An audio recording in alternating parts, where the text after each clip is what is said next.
ঠিক এই মুহূর্তে বাংলাদেশ প্রতিদিন পত্রিকার 5 এপ্রিল 2025 খ্রিস্টাব্দ তারিখের একটি প্রতিবেদন আমরা দেখতে পাচ্ছি। প্রতিবেদনে বলা হচ্ছে প্রতিকূল পরিবেশেও খেলাপি ঋণ কমেছে। এটা বাংলাদেশের সকল ব্যাংকের সকল গ্রাহকদের জন্য একটি দারুণ সুখবর হতে চলেছে, কারণ এই ব্যাংকগুলোতে খেলাপি ঋণের পরিমাণ যত কমবে ব্যাংকগুলো তত উন্নতি লাভ করবে। এক্ষেত্রে সবচেয়ে বেশি উপকারভোগী হবে দুর্বল ব্যাংকের গ্রাহকগণ। আর এই প্রতিকূল পরিবেশেও যদি খেলাপি ঋণ কমে তাহলে ওদের ভবিষ্যতে এই ব্যাংকগুলো উন্নতি লাভ করতে পারবে। এবং কিভাবে এই খেলাপি ঋণগুলো কমলো এই সংক্রান্ত বিস্তারিত তথ্য জানাবো আজকে ভিডিওতে। প্রিয় ভিউয়ার্স, আজকে নতুন ভিডিওতে সবাইকে স্বাগত জানাচ্ছি। আপনি যদি আমার চ্যানেলে নতুন হয়ে থাকেন তাহলে এরকম গুরুত্বপূর্ণ ভিডিওর আপডেট পেতে চ্যানেলটি সাবস্ক্রাইব করে রাখুন। ভালো লাগলে লাইক কমেন্ট করুন আর সম্পূর্ণ ধারণা পেতে পুরো ভিডিওটি না টেনে দেখুন। তাহলে শুরু করা যাক। দেশে অর্থনৈতিক প্রতিকূল পরিবেশের মধ্যেও খেলাপি ঋণ কমেছে। 2024 সাল থেকে বেশিরভাগ ব্যাংকের খেলাপি ঋণ বাড়লেও ভালো হয়েছে 8টি ব্যাংক, কারণ আগের বছরের তুলনায় তাদের খেলাপি ঋণ কমেছে। ব্যাংকগুলোর মধ্যে রয়েছে DBBL, BRAC bank, Dutch Bangla, one bank, Uttara bank, HSBC bank, standard chartered bank, Rajshahi কৃষি উন্নয়ন ব্যাংক। বাংলাদেশ ব্যাংক সূত্রে এসব তথ্য জানা যায়। 2009 সালের পর থেকে খেলাপি ঋণ বেড়েই চলেছে। আগের সব রেকর্ড ভেঙে সৃষ্টি হয়েছে 2024 সালের শেষের দিকে, কারণ আওয়ামী লীগ সরকারের ওই 16 বছরে 22,000 কোটি টাকা থেকে 3,45,000 কোটি টাকায় পৌঁছেছে খেলাপি ঋণের পরিমাণ। প্রাতিষ্ঠানিক সুশাসন ভেঙে পড়ার কারণে এই সময়ের মধ্যে হলমার্ক, এননটেক্স, ক্রিসেন্ট, সাদ মুসা, বেসিক ব্যাংক, এস আলম এবং বেক্সিমকো কেলেঙ্কারির সঙ্গে সাক্ষাৎ হয়েছে বাংলাদেশের। কম বেশি সব ব্যাংকেই খেলাপি ঋণের নেতিবাচক প্রভাব পড়েছে। এরপরও কিছু ব্যাংক সেই খেলাপি ঋণের বেপরোয়া গতিকে কঠোরভাবে নিয়ন্ত্রণ করেছে। ব্যাংকাররা বলছেন এগুলো নতুন কিছু না, বরং কার্পেটের নিচে লুকিয়ে থাকা খেলাপি ঋণ এখন বের হয়ে আসছে। হাসিনা সরকারের দেশ ছেড়ে পালানোর পরপরই মূলত খেলাপি ঋণ বাড়তে শুরু করেছে। তবে যেসব ব্যাংকের প্রাতিষ্ঠানিক সুশাসন ভালো তাদের খেলাপি ঋণ তেমন বাড়েনি। যারা দুর্নীতিতে আষ্টে পিষ্টে জড়িয়ে গেছে তারা ক্ষতিগ্রস্ত হয়েছে। এছাড়া এই সংকটকালে খেলাপি ঋণ কমার আরেকটি বড় কারণ হচ্ছে তা হলো ঋণ বিতরণ কমে যাওয়া। যদি কোনো ব্যাংক নতুন করে ঋণ বিতরণ না করে শুধু আদায় করতে থাকে তাহলে তার খেলাপিও কমবে। করোনা পরবর্তী কয়েক বছর ধরে এই কাজটাই হয়ে আসছে। অনেক ব্যাংক নতুন করে ঋণ দিচ্ছে না বললেই চলে। এতে বিনিয়োগে ভাটা পড়ছে। তবে ঋণ বিতরণ কমে বিনিয়োগ হ্রাসের সবচেয়ে বড় প্রমাণ ফেব্রুয়ারি মাসের বেসরকারি খাতের ঋণ প্রবৃদ্ধি। কারণ 2025 সালের ফেব্রুয়ারিতে বেসরকারি খাতের ঋণ প্রবৃদ্ধি হয়েছে 7.15%, যা ইতিহাসে সর্বনিম্ন।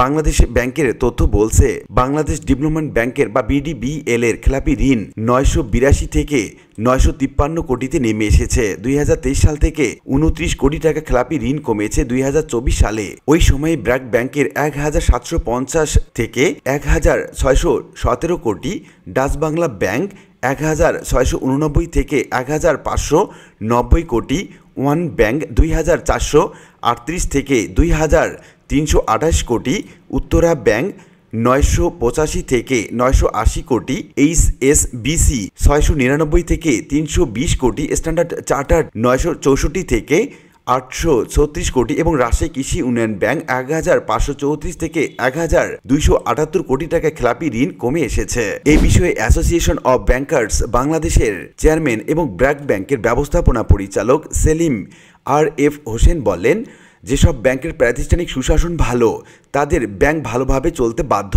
যেমন আমরা শুধু কর্পোরেট ব্যাংকের গ্রাহকদের উপর নির্ভরশীল নই, আমরা ক্ষুদ্র ঋণ দিয়ে বেশি মানুষের মধ্যে অর্থ বন্টন করি। এতে ঋণ খেলাপি হওয়ার ঝুঁকি কমে যায়। একই সঙ্গে আমাদের শক্তিশালী আদায় কমিটি গঠন করা হয়েছে যারা নিরলসভাবে কাজ করে যাচ্ছে। তিনি বলেন, অন্যদিকে যারা একই গ্রাহককে বেশি ঋণ দেয় আর যে কোনো কারণে সেটা খেলাপি হয়ে যায় তখন পুরো ব্যাংক বিপদে পড়ে। তাই ঋণ বিতরণের আগে খুব ভালোভাবে গ্রাহকের ঋণ পাওয়ার যোগ্যতা যাচাই বাছাই করা উচিত। পাশাপাশি বেশি সংখ্যক গ্রাহকের মধ্যে ঋণ বিতরণ করলে খেলাপি ঋণ ঝুঁকি কমে যায়। বাংলাদেশ ব্যাংকের হালনাগাদ তথ্য মতে গত ডিসেম্বর শেষে এই খাতে মোট ঋণ স্থিতি দাঁড়িয়েছে 17,11,402 কোটি টাকা। খেলাপি ঋণের পরিমাণ 3,45,765 কোটি টাকা। সেই হিসাবে ব্যাংক খাতের 20.20% ঋণ খেলাপি হয়েছে। 22টি ব্যাংকের খেলাপি ঋণ 10% উপরে। এর মধ্যে সরকারি এবং বেসরকারি 8টি ব্যাংকের খেলাপি ঋণ 60% বেশি। খাত সংশ্লিষ্ট ব্যক্তিরা বলছেন, আওয়ামী লীগ ঘনিষ্ঠ এবং সমালোচিত গ্রুপগুলো নামে বেনামে যেসব ঋণ ছিল তার প্রকৃত চিত্র এখন দেখাতে শুরু করেছে ব্যাংকগুলো। এতে খেলাপি ঋণে সবচেয়ে বেশি বাড়ছে। দেশের ইসলামী ধারার ব্যাংকগুলোর খেলাপি ঋণও বেড়েছে। পাশাপাশি সাবেক প্রধানমন্ত্রীর উপদেষ্টা সালমান এফ রহমানের মালিকানাধীন Beximco group, Sikder group, S Alam group সহ কিছু ব্যবসায়ী গোষ্ঠী ঋণ খেলাপি হয়ে পড়েছে। বেশিরভাগ ঋণ বেনামি, যা অনিয়ম এবং জালিয়াতির মাধ্যমে নেওয়া হয়েছিল।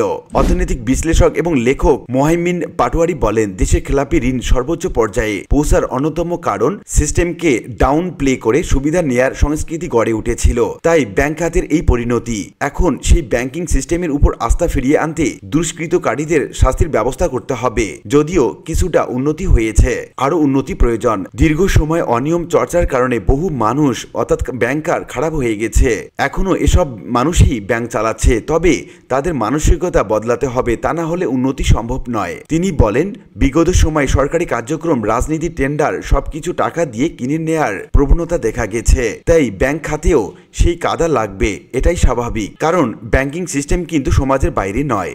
অনিয়ম, দুর্নীতির সঙ্গে জড়িতদের শাস্তির ব্যবস্থা, সুশাসন প্রতিষ্ঠা, শৃঙ্খলা এবং জবাবদিহি নিশ্চিত করতে পারলে ব্যাংক খাত আবার ঘুরে দাঁড়াবে বলে মনে করেন এই বিশ্লেষক। তো উল্লিখিত বিভিন্ন আলোচনা থেকে আমরা এটুকু বলতে পারি যে বাংলাদেশ প্রতিদিনের 5 এপ্রিল 2025 খ্রিস্টাব্দ তারিখের আলোকে আমরা বলতে পারি, প্রতিকূল পরিবেশেও ঋণ খেলাপি যে কমছে, এটা ব্যাংকিং খাতের, সেই সঙ্গে ব্যাংক গ্রাহকদের জন্য একটা দারুণ সুখবর। কারণ বাংলাদেশের বেশিরভাগ ব্যাংকগুলো দুর্বল হয়ে পড়েছে এই খেলাপি ঋণের কারণে। এই খেলাপি ঋণ যত কমবে, ব্যাংকগুলো তত সবল হতে শুরু করবে এবং বর্তমান সরকার সেই কাজটি করছে এবং অদূর ভবিষ্যতে এই ব্যাংকগুলো নতুন করে ঘুরে দাঁড়াবে। ব্যাংক খাতে একটি বৈপ্লবিক পরিবর্তন আসবে। আশা করি বিষয়টি বুঝতে পেরেছেন।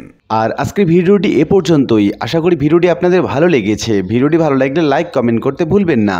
আর নিয়মিত আপডেট পেতে অবশ্যই চ্যানেলটি সাবস্ক্রাইব করে রাখুন। দেখা হবে অন্য কোনো ভিডিওতে। সে পর্যন্ত সবাই ভালো থাকবেন। ধন্যবাদ।